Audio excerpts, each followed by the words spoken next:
Good afternoon. और आज काफी दिनों बाद एक आईपीओ आया है। आज खुला है एक नया आईपीओ जिसका नाम है एथर एनर्जी लिमिटेड। इनफैक्ट पहला आईपीओ है। एसएमई आईपीओ का मुझे पता नहीं, बट मेन बोर्ड आईपीओ में हो या एसएमई में हो, सब में आई थिंक ये पहला आईपीओ है जो कि FY 25-26 में आया है। और लास्ट मुझे याद है हेक्सावेयर की बात की थी मैंने, आईपीओ पे वीडियो बनाया था, that was in the month of February।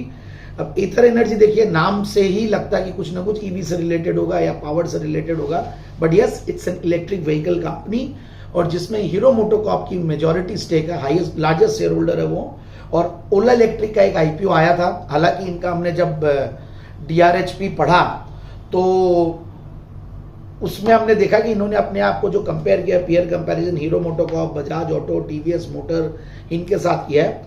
But exactly और भी 3-4 ऐसी कंपनियां जो ईवीज बनाती है, 2 व्हीलर ईवीज बनाती है और वो लिस्टेड है एक्सचेंज में, बट उनमें से जो एकदम पीयर कंपैरिजन जो ओला इलेक्ट्रिक से मैंने किया है, तो वहां पे हमने देखा देखिए लिस्टिंग तो इनफैक्ट आज लिस्टिंग प्राइस के नीचे ही है और जो इशू प्राइस था 72 रुपया था, लिस्टिंग प्राइस 76 रुपया हुआ और लिस्टिंग वाले दिन 91 रुपीज तक ये स्टॉक गया और फिर आज हम देख रहे हैं 50 रुपए के लगभग ये स्टॉक चल रहा है। तो काफी हाइप्ड अप था, बट ओवरऑल इस इंडस्ट्री में हमने देखा कि ये कंपनियां ब्लीड कर रही है, ये लॉसेस में है।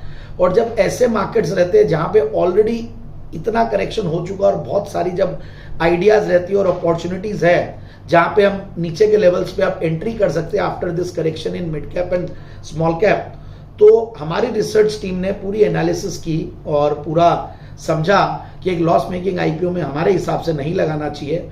हमने और भी चीजें देखी है, आगे के प्रोस्पेक्ट्स भी देखिए हैं, इसमें कंपटीशन और बढ़ता जाएगा, मार्केटिंग एक्सपेंसेस और बढ़ते जाएंगे क्योंकि बहुत सारे ये ब्रांडेड, सेमी ब्रांडेड, छोटे प्लेयर्स, बड़े प्लेयर्स, अनऑर्गेनाइज सेगमेंट, बहुत कुछ इसमें भी है, ऐसा नहीं है। तो मुझे ऐसा लगता है कि इस कंपनी को एक बार अवॉइड करें, स्किप करें आईपीओ को, फिर देखेंगे करेक्शन आता है तो उसके बाद देखेंगे। बट ओवरऑल पिछले कई सालों से लॉसेस में है और लॉसेस बढ़ते जा रहे हैं। यही रीजन है हमारा कि हम इसको अवॉइड करने की राय दे रहे हैं, स्किप करने की। बट ओवरऑल कंपनी बहुत बढ़िया है। कंपनी का हमने पढ़ा तो इंजीनियरिंग मार्वल है, इनके प्रोडक्ट को मार्केट काफ़ी ऐसे अप्रिशिएट करता है because of the engineering excellence. और इलेक्ट्रिक बैटरी पैक्स बनाते हैं, चार्जिंग इंफ्रास्ट्रक्चर पे काम कर रही है, इलेक्ट्रिक स्कूटर्स तो है ही है और सपोर्टिंग सॉफ्टवेयर सिस्टम्स भी है। बड़ा इनफैक्ट इनका डिस्ट्रीब्यूशन इंफ्रास्ट्रक्चर भी है, एक साइजेबल कंपनी है, ऐसा भी नहीं है। बट फिर भी यही बोलूँगा कि मैं समहाउ इस कंपनी को अवॉइड करने की राय देंगे। और पोस्ट लिस्टिंग मार्केट कैप भी 11-12 हज़ार करोड़ के लगभग होगी।